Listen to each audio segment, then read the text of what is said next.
Estamos subiendo a las campas de Arraba y nos encontramos aquí en la zona de Andra Mayurtu.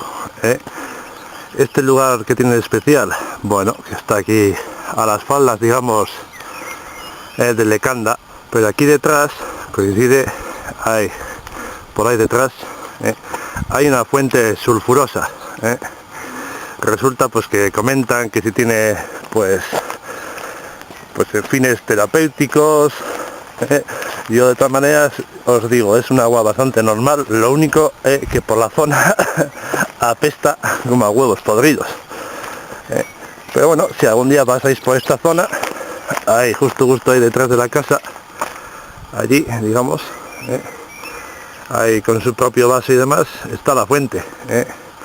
Agua sulfurosa, eso sí, cuando os acercáis huele huele fatal, eso sí, pero bueno, dicen que es para los riñones, para un montón de cosas. Aquí, en la zona esta de Andra Mayurtu. Ok, seguimos para